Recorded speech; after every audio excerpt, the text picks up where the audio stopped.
Hola hermanos, qué lindo una vez más poder encontrarnos hasta a través de estos medios, poder llegar a cada hogar y poder transmitir lo que el Señor hoy nos quiere hablar. Y bueno, hoy queremos comenzar esta reunión orando, pidiéndole al Señor que esté con nosotros, que nos acompañe a lo largo de esta reunión que tenemos de esta manera, quizás más fría, pero sabemos que el Señor está con nosotros, que Él nos acompaña y que Él está dispuesto a llegar a cada hogar, a cada corazón. Así que los invito a que hagamos una oración cortita y luego alabemos su nombre. Papá, gracias por este momento, gracias porque tu presencia, Señor, está con nosotros.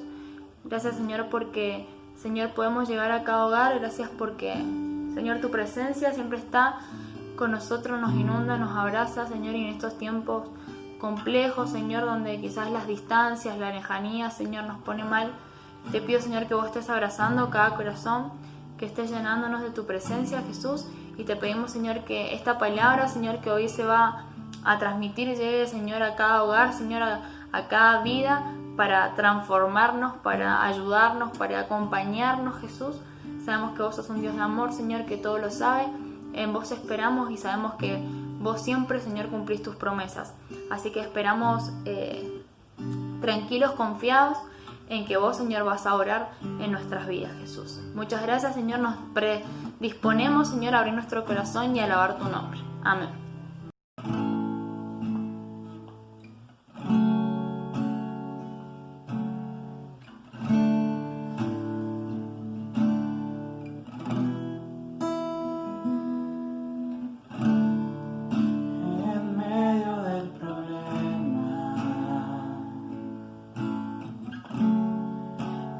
Ya no puedo más.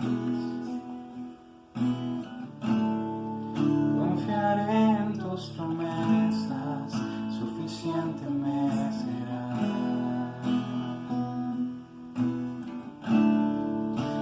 En medio de este caos,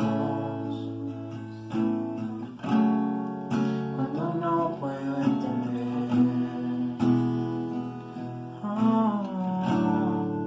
buscaré en ti refugio y seguro estaré. Mi Salvador, por siempre no temeré, tú estás conmigo, no fallarás, en ti confío. Esperanza solo en ti.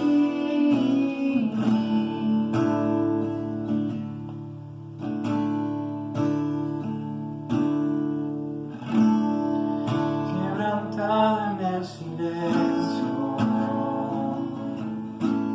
puedo oírte susurrar. Oh, no estás solo en tus problemas, yo siempre voy a estar. Mi Salvador, por siempre no temeré, tú estás conmigo, no fallarás, en ti confío, esperanza solo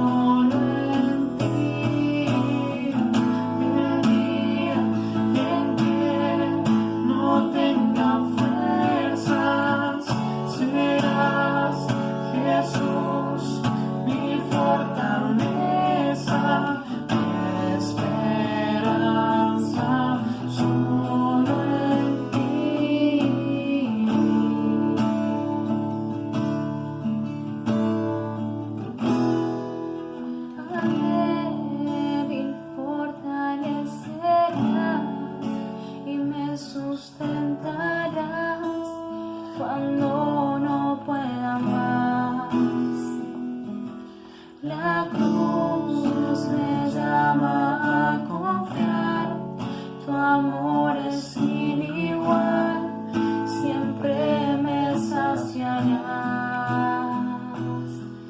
Al débil fortalecerás y me sustentarás cuando no pueda más.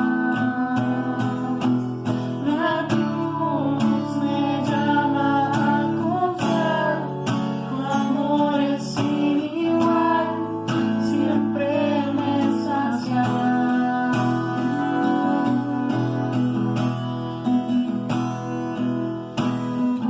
No temeré, tú estás conmigo, no fallarás, en ti confío, esperanza solo en ti. El día en que no tenga fuerzas, serás Jesús mi fortaleza, esperanza solo en ti, esperanza solo en ti, esperanza solo en ti.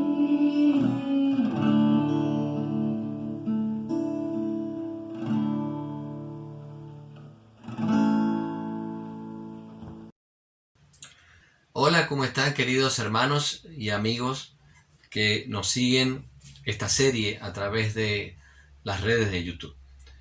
Damos gracias al Señor por estar una vez más juntos, compartiendo un mensaje de fe, de esperanza, y en estos tiempos donde estamos con las restricciones de las reuniones, agradecemos al Señor el esfuerzo que hacen los hermanos para poder hacerte llegar todos estos mensajes hasta tu casa, desde los hermanos que los dirigen con la música de sus hogares, hasta nosotros que tenemos que adaptarnos a esto de grabar un mensaje, de editarlo y presentártelo de esta manera. Esperemos que todo esto pase pronto y podamos en algún momento ya estrecharnos, en algún momento tener nuestras reuniones habituales. Jorge Fernández, pastor de Comunidad Cristiana de Godoy Cruz, Mendoza, Argentina, les saluda y desea la bendición del Señor sobre sus vidas. Estamos hace ya algunos programas compartiendo una serie que hemos denominado La verdadera espiritualidad. Dios puso en mi corazón hablar acerca de la verdadera espiritualidad porque por causa de las cosas que estamos viviendo, justamente hay muchos que se han visto afectados en cuanto a su vida espiritual y debido a que hemos tenido que dejar de hacer algunas cosas o actividades que antes hacíamos y que las llamamos actividades espirituales, es que muchos han entrado en la confusión de cuál es la verdadera espiritualidad. Y es por eso que nosotros nos hemos tomado este tiempo para hablar acerca de estas cosas y ya llevamos algunos mensajes acerca de esto y hemos visto que la vida espiritual consiste en poder conocer a Dios. La vida espiritual consiste en caminar día a día con nuestro Dios. No importa lo que hagamos, no importa la actividad, sino que Dios sea parte de nuestra vida. Principalmente también la vida espiritual tiene que ver con nuestra obediencia a los principios y mandatos del Señor. Y por último, en el nivel más elevado, poder servir a Dios en todo momento. Hemos hablado acerca de que para las personas que no son espirituales, las personas naturales, como dice la palabra de Dios, todo esto parece una locura y una pérdida de tiempo. Sin embargo, para nosotros, llevar una vida espiritual es algo que nos fortalece, nos anima, nos llena de fe y de esperanza. Estamos viendo y comenzando a ver un poquito la historia de Daniel, aunque todavía no nos introducimos en la vida de este profeta Daniel. Sin embargo, estamos a través de él viendo algunos modelos de lo que significa ser una persona espiritual. La semana anterior estuvimos viendo los acontecimientos previos a lo que la Biblia habla acerca de Daniel, y yo quiero leerte un texto bíblico que está justamente en el libro de Daniel, en el capítulo 1. Quiero leerte los 2 primeros versículos que dicen así: en el año 3 del reinado de Joacim, rey de Judá, vino Nabucodonosor, rey de Babilonia, a Jerusalén y la sitió. Y el Señor entregó en sus manos a Joacim, rey de Judá, y parte de los utensilios de la casa de Dios, y los trajo a tierra de Sinar, a la casa de su Dios, y colocó los utensilios en la casa del tesoro de su Dios. Así empieza el libro de Daniel, hablando e introduciéndonos a relatarnos la historia apasionante de este joven Daniel, que vive toda su vida, prácticamente fue llevado desde muy joven a esa tierra, en este exilio, en esta cautividad, donde los reyes de Babilonia llegaron sobre Judá y atacaron la ciudad, la conquistaron y la llevaron prisionera hasta Babilonia. El libro comienza justamente hablándonos acerca del proceso previo.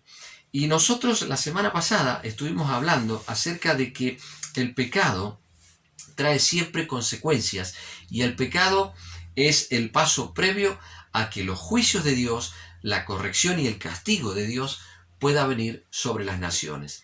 Estuvimos pensando seriamente en nuestra nación, en algunas cosas que hemos permitido en nuestra nación que sucedan y que Dios las tiene como una ofensa o como pecado.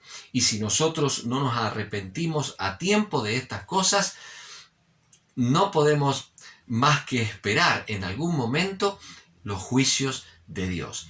Los juicios de Dios son correctivos. Los juicios de Dios son las maneras en que Dios llama la atención a las naciones, a las ciudades y a las personas para que ellas se puedan arrepentir y volverse a Dios. Y Judá, esta ciudad era el reino del sur de Israel. Judá cometió algunos pecados por los cuales Dios luego, en su juicio, trajo esta conquista de parte de los babilonios. Babilonia se transformó en un instrumento de corrección para Israel. Y nosotros la semana pasada estuvimos pensando seriamente acerca de algunas cosas que hemos permitido como nación, y yo instaba a que pudiéramos arrepentirnos, pedirle perdón a Dios, para que así podamos ser librados de los juicios del Señor. Ahora, aquí dice que en el año 3 del reinado de Joacim, vino Nabucodonosor, rey de Babilonia, a Jerusalén, y la sitió, es decir, la rodeó. Y sitiar una ciudad tenía que ver con no dejar entrar ni salir a nadie, y eso provocaba un tremendo caos sobre la ciudad. Esto fue lo que sufrió la ciudad de Judá por causa del pecado, por abandonar a Dios.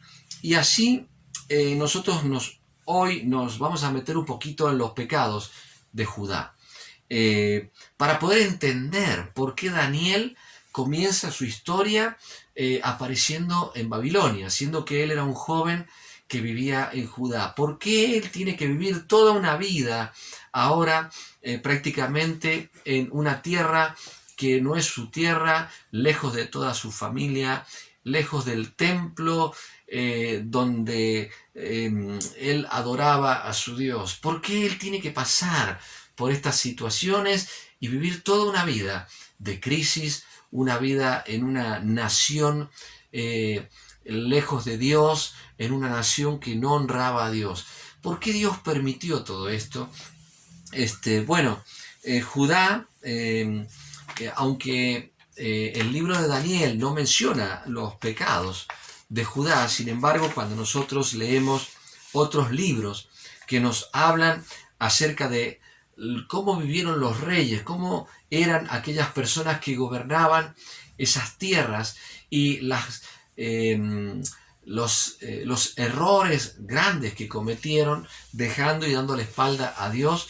Por eso podemos entender por qué a Daniel le tocó sufrir estas consecuencias. ¿Sabes que muchas veces sufrimos las consecuencias de las malas decisiones de otras personas? Esto le pasó a Daniel. Daniel, siendo un hombre que amaba a Dios y que siempre guardó su corazón para Dios, sin embargo, él le tocó atravesar situaciones muy críticas, muy difíciles y de mucha presión, pero aún así nunca dejó de confiar en Dios, nunca dejó de amar a Dios ni de servir a Dios. Y Dios finalmente lo honró. Porque habíamos leído la semana pasada Romanos 8:28, donde dice que a los que aman a Dios, todas las cosas le ayudan a bien. Esto es, a los que conforme a su propósito son llamados. Sabes que si vos amás a Dios, no interesa las situaciones que tengas que atravesar, Dios va a cuidar de tu vida, Dios va a honrarte, Dios va a bendecirte, aun si tenés que atravesar situaciones duras y difíciles como consecuencia de los pecados de otros, como le pasó al profeta Daniel. Ahora bien, los pecados de Judá. Judá llegó a ser conquistada porque los reyes que las gobernaron tomaron muy, pero muy malas decisiones. Uno de los pecados de Judá fue el orgullo. En una oportunidad la Biblia nos cuenta esta historia de Segunda de Reyes capítulo 20, versículo número 12. Se nos habla acerca de Ezequías. Ezequías era uno de los reyes de Israel, 150 años antes de la caída de Judá está este rey gobernando. Ezequías era un rey que había sido sanado de una grave enfermedad. Y en una oportunidad, ya sano él, en una oportunidad vienen de Babilonia unos mensajeros para visitar a Ezequías.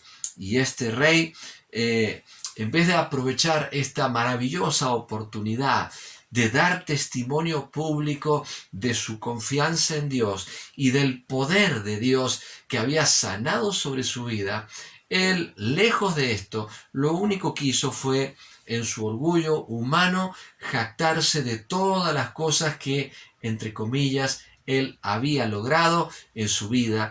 Y entonces empieza a mostrar, dice la Biblia, todos sus tesoros y todos sus bienes a estos mensajeros que venían de Babilonia. El rey, confrontado a través de un profeta, del profeta Isaías, Isaías lo advierte acerca de estas cosas y le dijo: por cuanto hiciste estas cosas, por cuanto abriste las puertas de tu casa, las puertas de los tesoros, y le mostraste todo esto a estos mensajeros, dice, he aquí, dice Segunda de Reyes capítulo 20, versos 17 y 18, he aquí vienen días en que todo lo que está en tu casa y todo lo que tus padres han atesorado hasta hoy será llevado a Babilonia, sin quedar nada. Y de tus hijos, dice, que saldrán de ti, tomarán y serán eunucos en el palacio del rey de Babilonia. Isaías entendió que esto que había hecho Isaías era una gran ofensa a Dios. Él debería haber hablado de las maravillas de Dios a estas personas que no conocían a Dios. Sin embargo, se metió y abrió su boca y volcó todo su orgullo, todo lo que él había logrado, que había sido por mano de Dios.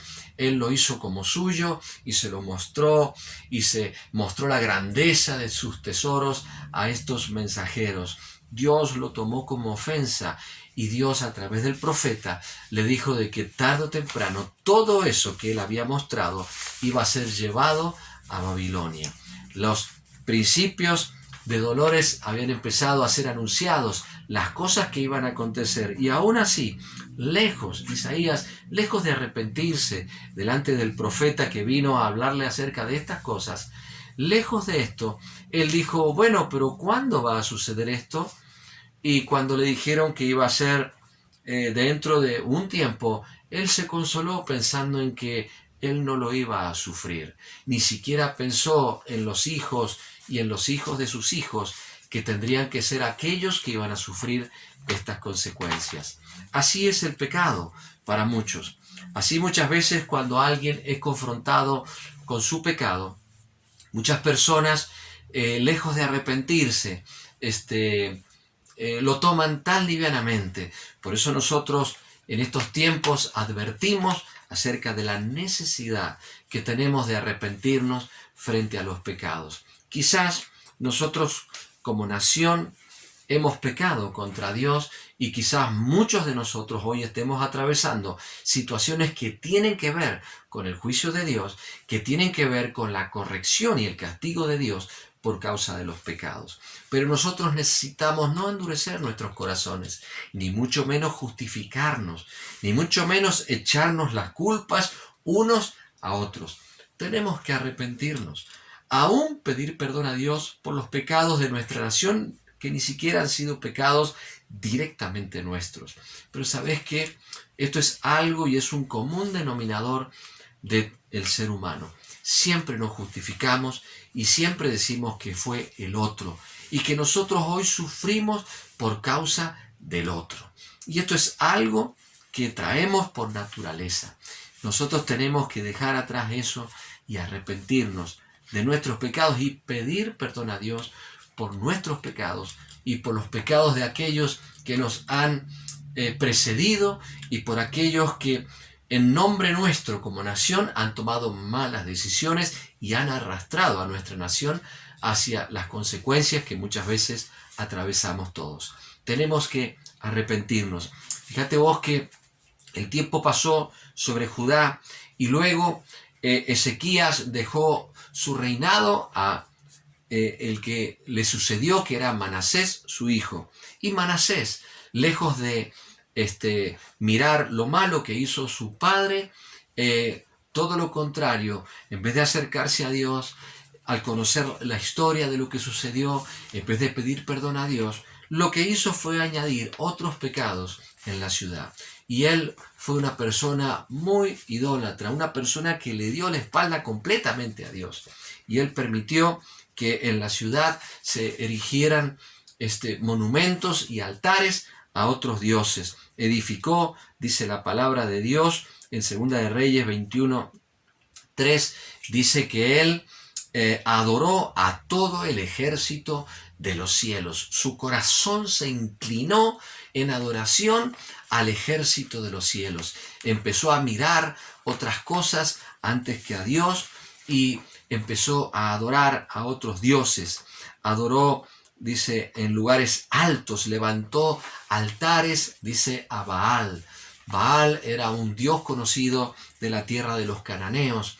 Y todas estas cosas permitió Manasés, y aún cuando dice que pasó por fuego a su hijo, fue agorero e instituyó, dice, adivinos y encantadores, dice 2 de Reyes 21:6. Él permitió que la nación se transformara en una nación totalmente apartada de Dios. Y como rey instituyó estas cosas y el pueblo siguió sus maldades. Y así Judá se inclinó a otros dioses. Judá puso su confianza en otros dioses. Dejó de servir a Dios. Y cuando los profetas se levantaron pidiéndole al rey que se arrepintiese y se volviese a Dios, él añadió un pecado más, que fue la violencia. La Biblia dice que la violencia fue un pecado añadido a estos pecados. Lo dice en el 21, Segunda de Reyes 21:16. Dice que Manasés los trató a los profetas con mucha violencia, matando a algunos de ellos. Y entonces fue allí cuando Dios dijo que todo Judá sería llevada cautiva y prisionera. Porque Dios es un Dios de misericordia. Dios da tiempo para que las personas se arrepientan. Dios le da tiempo a los reyes que están en eminencia, a los gobernantes, para que aun si se equivocaron, tengan oportunidad de arrepentirse y de volverse a Dios. Pero bueno, así es como lamentablemente muchos gobernantes en su orgullo van añadiendo pecado tras pecado y van arrastrando a las naciones hacia los juicios de Dios. Y Jeremías, que fue aquel que confrontó a este rey, lo instó a que se volviese y se arrepintiese, pero este rey, en vez de escuchar a Jeremías, Joacín, el rey que sucedió a Manasés, en vez de escuchar a Jeremías y arrepentirse de todo corazón y llevar a la nación al arrepentimiento, lo que hizo fue encarcelar a Jeremías, quemar el rollo con las ordenanzas que Jeremías había dispuesto de parte de Dios para esos tiempos, y así estos reyes fueron los responsables de arrastrar a toda la nación hacia el cautiverio y hacia el exilio en Babilonia. Y los habitantes de Judá, en vez de viendo estas cosas, estos errores, estos pecados que cometieron sus propios gobernantes, sus propios reyes, en vez de levantarse y buscar a Dios e instar al rey a que se vuelva a Dios, no, ellos hicieron todo lo contrario. Ellos se deleitaron en esa libertad que estos reyes les dieron, y entonces rechazaron también no solo las advertencias de Dios, rechazaron a los hombres que Dios había levantado como profetas para anunciar el arrepentimiento y los juicios de Dios. Y también ellos se dedicaron a servir a otros dioses y se apartaron completamente del corazón de Dios. Y estos pecados trajeron a su tiempo los castigos de Dios, porque Dios tiene paciencia y misericordia. Pero la paciencia y la misericordia de Dios tienen sus límites, y cuando esos límites son traspasados, los juicios son eminentes. Mis hermanos queridos, nosotros no podemos pensar en que por el hecho de que tengamos gobernantes que no buscan a Dios, la culpa es de los gobernantes. Nosotros somos una nación. Nosotros como nación, primero que nada, no podemos permitir que aquellos que nos gobiernan nos alejen de los principios de Dios, que aquellos que nos dirigen y nos presiden en el Señor nos arrastren al pecado y nos arrastren a los juicios de Dios. Nosotros, los cristianos, tenemos que primero orar por nuestros gobernantes para poder vivir quieta y reposadamente sobre la faz de la tierra. Eso nos manda la palabra de Dios, la Biblia. Pero nosotros no podemos disfrutar de los libertinajes que ellos nos permiten hacer. Nosotros tenemos que honrar a Dios en todo momento, confiar en Dios y obedecer a Dios en todo momento. Es mejor obedecer a Dios que a los hombres. Así que cuando los juicios de Dios caen sobre una nación, no solo los gobernantes son responsables de estas cosas, sino el pueblo entero. Nosotros no podemos cometer los errores que cometieron los habitantes de Judá, que cuando los reyes se relajaron y empezaron a arrastrar a toda la nación a la idolatría, ellos también se deleitaron en estas cosas. Nosotros nos tenemos que levantar en clamor, en oración y pedir a Dios misericordia, porque la palabra de Dios dice que si nosotros nos humillamos, si buscamos el rostro de Dios, si nosotros confesamos nuestros pecados, Dios en su misericordia nos visitará y traerá sanidad y bendición a nuestra tierra. Ahora, mis queridos hermanos, entendemos por qué el libro de Daniel comienza relatando Daniel allí en estos 2 versículos lo que sucedió. Cuando dice allí que Joacín, rey de Judá, fue llevado a Babilonia por este rey Nabucodonosor, y el Señor, dice, lo entregó en sus manos. Ahí vemos que Dios estaba detrás de todo esto, que los juicios de Dios no vinieron por venir. Los juicios de Dios vinieron después de un tiempo de 3 reinados de personas que le dieron la espalda a Dios. Dios tenga misericordia de nosotros. Dios tenga misericordia y no permita que nuestra nación caiga bajo los juicios de Dios. Hay un pueblo que tiene que levantarse buscando a Dios. Hay un pueblo que tiene que levantarse honrando a Dios y obedeciendo a Dios y poniendo límites en el mundo espiritual para que las naciones no sean arrastradas a los juicios de Dios. Allí vamos a ver luego la historia de este Daniel. Este joven que guardó su corazón, este joven que quiso honrar a Dios en todo momento y que confió en Dios y sirvió a Dios en todo momento, porque a él le tocó atravesar esta situación de la cual él era totalmente inocente.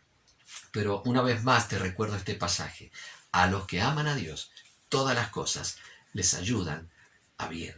A veces nos tocará atravesar situaciones muy difíciles y nosotros no somos los culpables por los cuales tenemos que sufrir esas consecuencias. Pero aún así, aún en medio de situaciones difíciles, la verdadera espiritualidad no es echarle la culpa a los otros. La verdadera espiritualidad tiene que ver con nuestra actitud de que aún pasando por momentos difíciles, aún sufriendo las consecuencias de los errores de otros, la verdadera espiritualidad tiene que ver con honrar, confiar, obedecer y servir a Dios en todo momento. Yo te animo a que tú seas alguien espiritual, a que no le eches la culpa a otros de las situaciones que hoy estás quizás sufriendo. Yo te animo que ahí donde estás, vos puedas ser una persona que demuestre la verdadera espiritualidad. Una persona que baja su rostro, inclina su rostro a Dios y que se humilla aún para pedir la misericordia y el perdón por los pecados no cometidos, pero cometidos como nación. Ahí donde estás, ¿qué te parece si le pedimos perdón a Dios? Señor, oremos juntos. Señor, nosotros como hijos tuyos, Señor, te pedimos perdón por los pecados que han cometido nuestros gobernantes, nuestros reyes, los que han estado en autoridad y en eminencia sobre nuestras vidas. Errores que cometieron y que arrastraron nuestra nación, Señor, a las situaciones que muchos hoy estamos atravesando y viviendo. Señor, pero te pedimos misericordia. Perdona los pecados cometidos por aquellos que nos han gobernado. Perdona los pecados por los que han estado antes que nosotros y que abrieron las puertas para que, Señor, hoy tengamos que sufrir situaciones, Señor, de las cuales nosotros, al igual que Daniel, tenemos que atravesar. Señor, ayúdanos, danos las fuerzas para mostrar verdadera espiritualidad, que nada de lo que ha pasado nos aleje de ti y que nosotros tengamos un corazón abierto a ti, Señor. Señor, gracias, te pedimos misericordia y paciencia. Te pedimos que nos esfuerces y nos ayudes en el nombre de Jesús. Amén. Mi querido, Dios te bendiga. Vamos a seguir hablando sobre este tema en el próximo programa. Un abrazo a todos. Bendiciones.